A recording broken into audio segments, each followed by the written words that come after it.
Varsity admission, BCS, bank, NTSC, primary 10 থেকে 20তম গ্রেডের যে চাকরি বাকরি বাংলাদেশের প্রেক্ষাপটে হয়ে থাকে, সেখানে কিন্তু শব্দ থেকে, শব্দ ভান্ডার থেকে অনেক প্রশ্ন আসতে দেখা যায়। প্রিয় শিক্ষার্থী, আজকে আজকে আমরা মূলত শব্দের মৌলিক কিছু বিষয় নিয়ে আলোচনা করব। প্রথমেই আমরা দেখতে পাচ্ছি যে শব্দের একটা সংজ্ঞা আছে, তো সংজ্ঞায়নটা আমরা দেখে নেই। এক বা একাধিক ধ্বনি বা বর্ণ মিলে একটি পূর্ণ অর্থ প্রকাশ করলে তাকে আমরা শব্দ বলি। অর্থাৎ পাশাপাশি এক বা একাধিক ধ্বনি, অর্থাৎ বলার সময় ধ্বনি আর লেখার সময় বর্ণ বসে যদি পূর্ণ একটা মনের ভাব বা একটা অর্থ প্রকাশ করে, তখন সেটাকে আমরা বলবো শব্দ। এখন বাংলা ভাষায় শব্দকে বেশ কয়েকভাবে ভাগ করা যেতে পারে। যেমন এখানে আমরা কিছু তথ্য লিখে রেখেছি। প্রথমেই দেখা যাচ্ছে যে উৎস অনুসারে শব্দ আছে 5 প্রকার। উৎস অনুসারে শব্দ কত প্রকার?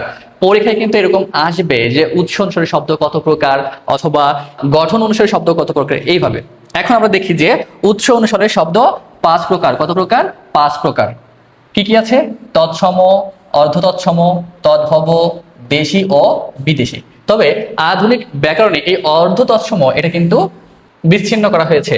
অর্ধতৎসম কিন্তু নেই বর্তমান ব্যাকরণ অনুযায়ী। তো সেই অর্থে আমরা বলতে পারি যে উৎস অনুসারে শব্দ 4 প্রকার। কত প্রকার? 4 প্রকার। এক হচ্ছে তৎসম, তদ্ভব, দেশি ও বিদেশি। আচ্ছা, এরপরে দেখি যে গঠন অনুসারে শব্দ কত প্রকার। গঠন অনুসারে শব্দ 2 প্রকার। কত প্রকার? 2 প্রকার।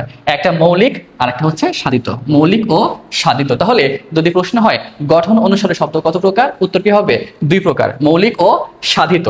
তারপর দেখি 3 দাগে 3 নম্বর শ্রেণীবিভাগ হচ্ছে অর্থ অনুসারে শব্দ 3 প্রকার। অর্থ অনুসারে শব্দ কত প্রকার? 3 প্রকার। অর্থাৎ শব্দের শ্রেণীবিভাগে তৃতীয় পর্যায়ে আছে অর্থ অনুসারে শব্দ 3 প্রকার। কত প্রকার? 3 প্রকার। কি কি আছে?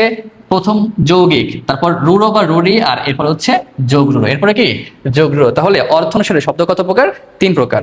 সর্বশেষ 4 দাগে দেখা যাচ্ছে পদ অনুসারে বা পদ বিবেচনায় শব্দ 8 প্রকার। কত প্রকার? 8 প্রকার। কি কি আছে? 1 বিশেষ্য, সর্বনাম, বিশেষণ, ক্রিয়া, ক্রিয়া বিশেষণ, যোজক, অনুসর্গ, আবেগ শব্দ। অর্থাৎ আমরা দেখতেই পাচ্ছি যে পদ অনুসারে শব্দ কত প্রকার? 8 প্রকার। বিশেষ্য, সর্বনাম, বিশেষণ, ক্রিয়া, ক্রিয়া বিশেষণ, যোজক, অনুসর্গ ও আবেগ শব্দ। এই হচ্ছে আমাদের শব্দের শ্রেণীবিভাগ ও মৌলিক আলোচনা। আশা করি এরকম ভিডিও পেতে শুভঙ্কর স্যার ও সাহিত্যজ্ঞের সাথে যুক্ত থেকো। ধন্যবাদ।